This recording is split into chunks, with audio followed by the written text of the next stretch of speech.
Si les hommes sont des porcs, cela fait-il de la femme, des femmes, des cochons?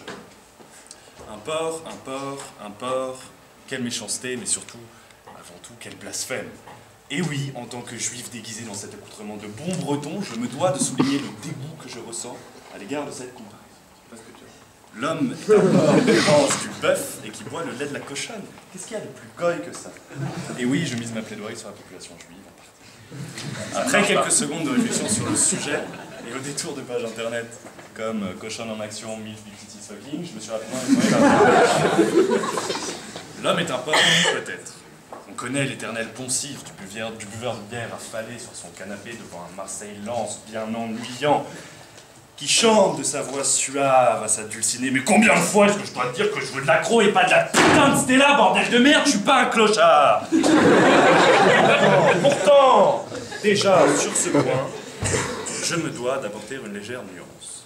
Si je me choisis comme le plus éminent représentant de la majesté resplendissante, éblouissante, jaillissante et éclaboussante de la jante masculine, j'ai perdu mes feuilles, il apparaît immédiatement et évidemment que l'homme ressemble plutôt à un pan qu'à un porc. Je me pavane, tu te pâmes, elle se parade, et dans un grand élan d'union intergalactique des sexes, nous baisons, vous baisez, elle baise les cochonnes. La copulation. La copulation, ici réside l'élément central de la question qui m'est posée. Si l'homme n'est pas un porc dans la vie quotidienne, peut-être l'est-il au lit. Certains d'entre nous trouveront du plaisir à laisser détonner leur extase au visage de leur compagne. D'autres essaieront de les toucher au cœur en visant directement la poitrine. J'en connais encore qui sont des fétichistes de l'étalage de liqueurs corporelles masculines sur le corps de la cochonne qui en redemande. Toutefois, mesdames, Jamila et l'autre,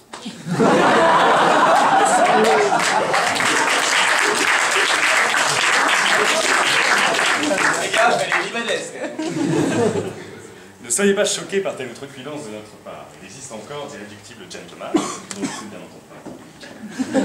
D'irréductibles gentlemen, disais-je, respectueux du corps et de la vertu des femmes. Et non, tout ça c'est du pipeau. Les femmes sont toutes des cochonnes, mais elles ne sont pas profondément bêtes. Elles savent ce qu'on attend d'elles. Elles le savent très bien. Revenons maintenant à nos sextoys. Regardons de plus près les canons de la sexitude féminine. D'abord Eva Mendes. Eva Mendes, on est tous d'accord les mecs, c'est une putain de bonasse. Pour ceux qui ont vu La nuit nous appartient, la première scène où elle se fait faire un cuni, c'est splendide, ça fait saliver. Scarlett Johansson, deuxième canon. Les mecs, je sais qu'il y a deux écoles, je sais pas où vous êtes tous les deux, mais moi je vois un culte. J'ai envie de mettre une laisse, et une cochonne en laisse, ça peut être une bonne idée quand même. Et le troisième canon, plus évident, Megan Fox. Et là, je crois que tout est dans le nom. Fox, le renard chasse les petits cochons. Megan Fox n'est pas seulement une cochonne, mais une cochonne dominatrice, dévoreuse des trois petits cochons. Car comme Victor Hugo le disait, une femme qui a un amant est un ange, une femme qui a deux amants est un monstre, et une femme qui a trois amants est une femme. Autrement dit, une femme ne se réalise que si elle a au moins trois amants. Un seul est surhumaine, bien frigide, c'est comme on veut, sur mon point de vue sur l'ange. Deux est trop tiraillé, dans tous les sens du terme et dans tous les sens du mot sens. La déclaration, ça peut faire très mal. 3, et elle se sent femme. Mais je sais d'avance ce que vous allez me rétorquer, mesdames. Mathieu, t'es vraiment un connard, je suis les plus grosses villages pour nous représenter, et tu dis qu'on est toutes des jeunes à cause de ça, c'est saut à me faire, quoi, putain. Alors j'ai décidé de prendre le taureau directement par la queue. On ne naît pas femme, on le devient, comme disait la cochonne de Jean-Paul. D'abord, remarquons l'évidence. Beauvoir, Bovary, Bovin, Porcin, cochonne, Simone. CQFD, toutes des cochonnes.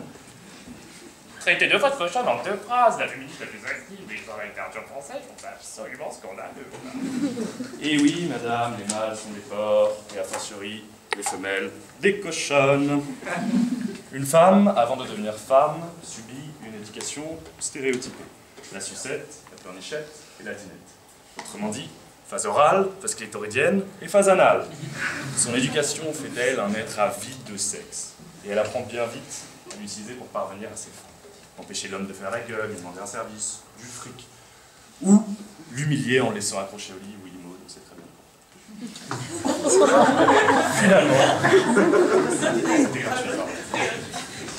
Finalement, pour reprendre le mot de Casanova, c'est au pied du lit que la femme voit l'homme au pied du mur. C'est exactement ce que je disais.